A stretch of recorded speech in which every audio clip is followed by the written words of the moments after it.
Hi, hello, வணக்கம் and welcome back to Tamil Beauty Talk. Friends, இன்னைக்கு நான் ஒரு சூப்பரான வீடியோட வந்திருக்கேன். நம்மளோட ஃபேஸோட ஸ்கின், ஹேண்டோட ஸ்கின்னை மட்டும் நல்லா வச்சுக்கிட்டா போதுமா? நம்மளோட டோட்டல் பாடியோட ஸ்கின்னையும் நல்லா ஹெல்த்தியா, சாஃப்ட் அண்ட் ஸ்மூத்தா வச்சுக்கணும் இல்லையா? ஸோ நம்ம நிறைய பேருக்கு ஃபேஸ் மெயின்டைன் பண்ற அளவுக்கு பாடி கண்டிப்பா மெயின்டைன் பண்ண மாட்டோம். அந்த அளவுக்கு ஒரு கேர் நம்ம இவ்வளோ டைம் ஸ்பெண்ட் பண்ணி கொடுக்க முடியாது. ஏன்னா அதுக்கு ஒரு பிரைவேட் ரூம் வேணும். ஸோ நம்ம பிரைவேட் ரூம்ல ரொம்ப நேரமா இருக்கிற மாதிரி இருக்கும். ஸோ அந்த மாதிரி மெயின்டைனிங்லாம் நம்ம கண்டினியூவா பண்றது ரொம்ப ரிஸ்க். ஸோ இன்னைக்கு ரொம்ப சிம்பிளா வீக்லி ஒரு 1 டைமோ 2 டைமோ பாத்ரூம்குள்ளேயே எப்படி நம்மளோட டோட்டல் பாடி மெயின்டைனிங்கும் பண்ணலாம் அப்படின்னு சொல்லிட்டு தான் நம்ம பார்க்க போறோம். இது ரொம்ப ஈஸி. இதை மட்டும் பண்ணாலே போதும். அட்லீஸ்ட் ஒரு லெமனை இந்த மாதிரி 2ஆக கட் பண்ணி எடுத்து வச்சுக்கோங்க. ஒரு பவுலில் தேவையான அளவுக்கு சுகர் எடுத்துக்கோங்க. அண்ட் இது கூட எவ்வளோ சுகர் எடுத்துக்கிங்களோ அதில் பாதி அளவுக்கு கஸ்தூரி மஞ்சள் ஆட் பண்ணிக்கோங்க. இப்போ லெமனோட ஜூஸை இதில் பிழிஞ்சு விட்டு நல்லா மிக்ஸ் பண்ணிக்கோங்க.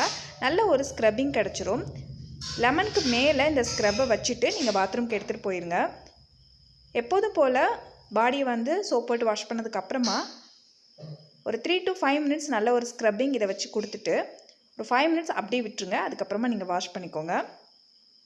அது மட்டுமே போதும். நம்ம எப்போதுமே பாடியை சேஃபாக தான் வச்சுக்குவோம் கவர் பண்ணி. ஸோ டேர்ன் ஆகிறதுக்கு அதிகமாக டேமேஜ் ஆகிறதுக்கு சான்ஸே கிடையாது. அதனால் வாரத்துக்கு ஒரு தடவை இந்த மாதிரி பண்ணாலே போதும். சுகர் நம்மளோட டெட் செல்ஸ் எல்லாத்தையுமே வீக்லி ஒன்ஸ் ரிமூவ் பண்ணி விட்டுரும்.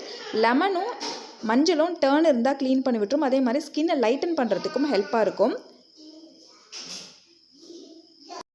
அதுக்கப்புறமா எப்போதும் போல் பாடி லோஷன் போட்டுக்கிட்டாலே போதும். ஸ்கின்னு நல்லா மாய்ஸ்டராக இருக்கும். இந்த வீடியோ நிறைய பேருக்கு யூஸ்ஃபுல்லாக இருந்திருக்கும்னு நினைக்கிறேன். இந்த வீடியோ உங்களுக்கு பிடிச்சிருந்துச்சுன்னா இந்த வீடியோ கீழே இருக்க கிளிக் பண்ணி லைக் பண்ணிக்கோங்க. பாருங்கள், நான் சிம்பிளாக உங்களுக்கு 1 டைம் தான் போட்டு காட்டியிருக்கேன். நல்ல ஒரு ரிசல்ட் இருக்குது. கண்டிப்பாக 1 டைம்னாவது நீங்கள் ட்ரை பண்ணி பாருங்கள். நம்ம சேனலை சப்ஸ்கிரைப் பண்ணாதவங்களா இருந்தீங்கன்னா சப்ஸ்கிரைப் பண்ணிவிட்டு பக்கத்தில் இருக்க பெல் பட்டனை கிளிக் பண்ணி ஆல்னு கொடுத்துருங்க.